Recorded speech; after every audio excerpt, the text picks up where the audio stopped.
ঈদের চতুর্থ দিন কোরবানির মাংস খাওয়ার সৌভাগ্য হলো আলহামদুলিল্লাহ। আর আমার ঈদটাও এবার মনে হচ্ছে লেট করেই শুরু হলো। কেন এই কথা বললাম সবকিছুই থাকছে আজকের ভিডিওতে। আসসালামু আলাইকুম। আমি খাদিজা আক্তার শাওন বলছি ঢাকা থেকে। আশা করি যে যেখানে আছেন আলহামদুলিল্লাহ সবাই ভালো আছেন এবং সুস্থ আছেন।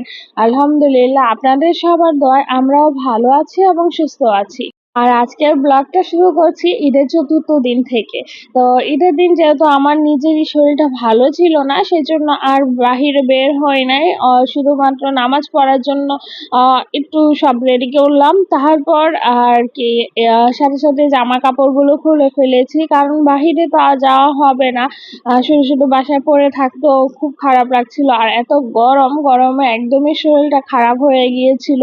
তো যাই হোক, ঈদের চতুর্থ দিন বের হয়েছি যারা দাদু বাসায় যাওয়ার জন্য। আর এই যে সবাই কিন্তু মাশাআল্লাহ বলবেন আমার বুড়া বেটার জন্য, কারণ বুড়া বেটা এখন ধরে ধরে হাঁটতে পারে আর মাশাআল্লাহ অনেক কিছু বুঝতে পারে। দেন তারপর দাদুর বাসা থেকে বের হয়ে আমি গিয়েছিলাম আমার বাড়িওয়ালা ভাবির বাসায়। তো ওনাকে বাড়িওয়ালা বললে ভুল হবে, সেটা হবে আমার ভাবির বাসা। তো যাই হোক, ভাবির বাসা থেকে এসে মাংসটা রান্না বসিয়ে দিয়েছি।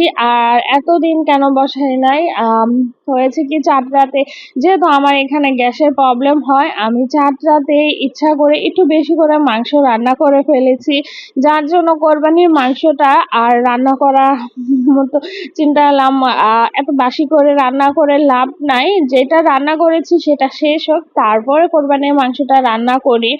আর যেহেতু আমরা বছর সবাই জানেন যে কোরবানি দেওয়া হয় নাই, সেজন্য আর তো কোরবানির মাংস খাওয়ার মধ্যে যে একটা আনন্দ সেটাও না আর মনে হচ্ছে যে হয় না। তো যাই হোক, সব মিলিয়ে মিশিয়ে পরিস্থিতির কারণে আর রান্না করার মতো সময় সুযোগ হয় নাই। আর এইদিকে ছোলা সিদ্ধ করেছিলাম সকালে। আপনাদের ভাইয়া তো বাসায় থাকবে কিছুদিন, ভাবলাম যে একটু বিকেলে নাস্তা করব। আর আপনাদের ভাইয়া ছোলা ভাজাটা খুব পছন্দ করে।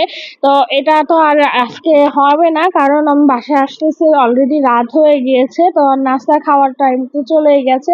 আর এসে রান্না বান্না যেহেতু করব, তো এটা করার মতো বা খাওয়ার মতো সময় কেউই ছিল না আমার। তারপর হচ্ছে সবকিছু বসিয়ে এই যে রান্না বান্না করলাম, আর আপনার ভাইয়াকে একটু চা দিলাম। আর ছোলাগুলো এখন রেখে দিয়েছি ডিপে, পরবর্তীতে নামিয়ে শুধুমাত্র বাগার দিয়ে ফেলবো, তাহলেই হয়ে যাবে। আচ্ছা, কে কোথা থেকে আমার ব্লগটি দেখছেন একটু কমেন্ট করে জানাবেন, আর আমার ব্লগটা কেমন হয়েছে আমাকেও এটাও বলবেন। আপনাদের এক একটা কমেন্ট পেলে আমার এত পরিমাণে ভালো লাগে বলার মতো না। আর যেটা বেশি ভালো লাগে তাহলে একটু শেয়ার করে দিবেন।